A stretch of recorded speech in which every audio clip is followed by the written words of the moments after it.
And welcome to the No Show Sportscast first pitch face-off kickoff tip-off. Here for you Mondays and Fridays. I'm Matt Klein. The Vancouver Canucks are in the midst of a bit of a frustrating stretch right now. Things have not been going the way that we wanted them to, or the way that we probably expected them to go. It's looking difficult. It's a rough stretch, 1-5-1 going into Sunday night against Anaheim. But of course, this is good. I think that this is a change from what we want to see. Maybe it's just stagnant homestand, too many familiar-looking opponents, going on the road and beating Anaheim and doing it decisively, doing it clearly. We're the better team here. Look at us. We're coming into your building. Anaheim is not a contender. They're not a threat. This is a good break. This is a good change. And playing some unformidable teams on the road, I think that's exactly what this team needs to break it up. Again, a 1-5-1 stretch. It was tough to see, but at the end of the day, it doesn't really matter because everything's gonna be fine. All right, the Canucks can go 4 wins in their next 20 games. They're still gonna make the playoffs. They are about a dozen points ahead of Vegas right now. They're flying through the Pacific Division. It's just not the same thing that we saw at the start of the year, and that's something perhaps you can think is disconcerting. This isn't like in the NFL, where at the end of the season it doesn't matter who you're playing, it's when you're playing them. But the Canucks have to have some sort of winning streak. Those things matter when you go into the playoffs. Are you hot? Are you 2-8 in your last 10, or are you 5-5 or 9-1? And there are a lot of teams that are rolling right now. Big winning streaks have been piling up across the league. The Eastern Conference is a big problem. The West is not as big. You're not looking at the standings and you're worrying, okay, maybe a couple of months ago it was that way. We're not sure where the Canucks are going to end up. This is a great story. It's a great start. I believe it was probably the beginning of January when we can start paying attention. We can start looking at the playoffs. We can start looking at that. As soon as the calendar flips, the playoffs are upon us. Okay, let's start acting that way. Let's start seeing how is this team going to go down the stretch. But now we're at the 3-quarter way mark. The season is nearing an end. A lot of teams have about 19 games left, 18 games left. And I don't think they've taken the foot off the gas at all. They've turned into a 500 team, but I remember saying that the Canucks are making the playoffs and their identity has changed. They're now contenders. That's who they ought to be. That's where their identity is. Also, it was at a situation in time where they could have gone 500 for the rest of the year and still made the playoffs. And now they're just kind of rolling right in. You don't want to be limping into the playoffs. Yes, there have been injuries along the way, but I think adding Nikita Zadorov and Elias Lindholm have been probably every team's envious additions at the deadline, or at least trades that they are making during the regular season. Because a lot of teams wish that they could have had those players, not to mention the free agency additions, but the team has just been playing so well by and large this year. So I'm not worried about a 1-5-1 stretch. Hey, coming into the Honda Center, taking care of business against the Ducks, I think we could all see that a mile away. 17-4 at one point were the shots. The Ducks are not that franchise is just as stagnant as it gets. Yes, they were ripping and roaring in 2007, but I'm watching the Canucks playing, and I'm like, when was the last time that the Ducks were good? When was the last time that they were a team at the top of the Western Conference standings? You know, I think about 10 years ago, and I think about when Pittsburgh and Washington, the President's Trophy was going back and forth between guys like them. You know, the Rangers have always been good. The Bruins, of course. Maple Leafs only recently. The Lightning are always at the top of the Eastern Conference standings. But in the Pacific, I'm just like, the Ducks? Seriously? No. The Sharks were definitely a lot better recently because they did go to the final in 2016. And the Predators, they were usually formidable. The Blues won the Stanley Cup in 2019. But since then, it's just been kind of like, okay, Vegas, they're a team that, I don't know. The West is so weird because it doesn't seem to me like there is any team that's standing out. Is there a clear-cut Pacific Division winner here? Or Atlantic? Or just Western Conference in general? I don't even know. I don't even think that there's like one team that I'm like, okay, we all expected Colorado to be amazing, and Vegas looked hot off the start, but there's no one that's been proving otherwise, that's been just running a slew through teams like last year when it was the Bruins doing that. And maybe in the Eastern Conference, it looks better for a lot of those teams. Florida's been turning it up automatically, taking now the spot in the Atlantic Division in the front. But I don't think any of that matters. It's going to come down to which kind of players are going to make a difference in the playoffs, because the playoffs have been brutal to a lot of teams. They have been brutal, and especially coming off of a little bit of success. Because the sustained success in the NHL is a figment. It is a fugazi. It is fake matter, not on the elemental chart. It's fairy dust. You cannot be good for very long. Dynasties are near impossible. You win 2 cups in a row, spectacular. Pittsburgh, Tampa, that is unsustainable. But you can keep a coach for a while. You can keep franchise players. Elias Pettersson, 8 years, $90 million, 90 plus. Good for him. I'm glad he's sticking around. I didn't even know he was on the hot seat. I saw links to Carolina, and I'm like, wait, you're not actually going to trade probably the best player on the team that's number 1 in the Western Conference, right? You're not going to do that. But now, all those nightmares that we had, maybe that a lot of Canucks fans probably had, they probably were thinking, okay, this might actually happen. He might get traded. Trade deadline's coming up on Friday, March 8th. But I'm telling you now, it's great that we don't really have to think about this anymore. One of the biggest, perhaps you could say the biggest monkeys off the back of the Vancouver Canucks. You thought that there was going to be a lot of big deals moving. In fact, the Canucks being sellers, that's completely antithetical to how their season went from last year in the offseason to the trades that they've been making. So all of that rested up now that Pettersson's in here for a while. And it's great to see, because I think that the Canucks have to some degree built around him and Hughes and Miller. Those are the guys. These are our pillars. These are who we want. Demko, you're our goalie. And that's really important for a franchise when you are decisive in who you want to go with. And this is where we're headed, all right? This is our trajectory.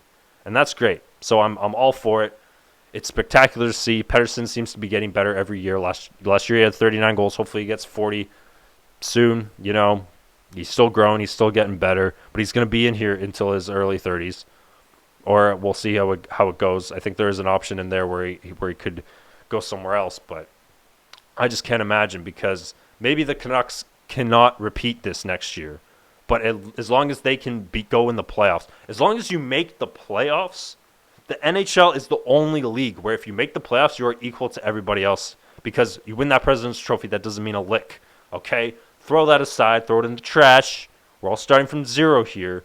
You could be the 8th, 16th, or the 1st, or the 2nd, and your chances are just as good.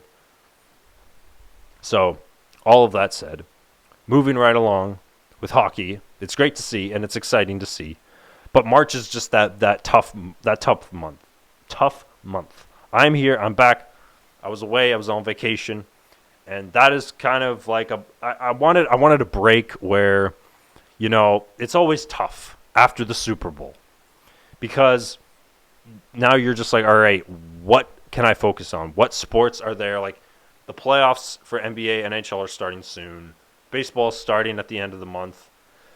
But in the meantime, we just kind of gotta look to the future, and we kind of just gotta, it's fine. Let's just enjoy what sports are on TV, and maybe the stakes aren't seemingly huge, like it's not playoff level stakes that we're dealing with. But that's okay. Let's just hey, like, this is great. Okay, NFL, it was great, but the off season is here. So now I've just gotta accept that, the long 6-month rough off season that it is. Because it's so easy to just get like hyped up and stuff for all that, but it's like it's not going to go anywhere. There's nowhere to go with the football hype. Yes, the draft is exciting, and free agency, wherever these guys go and whatnot, preseason, whatnot. But that's what makes the regular season so great. So, that's where we're at. Hockey, moving right along. Canucks are playing the Kings and the Golden Knights. Those guys are coming up. So on the road, and then at home for some decent matchups. These are good. So hopefully they can get right back on their wagon in Vegas, and then the Jets and the Avalanche. That's a rough stretch, but I like Capitals, Sabres, Canadiens, Flames. Looking good, man. Playing the Kings a lot recently.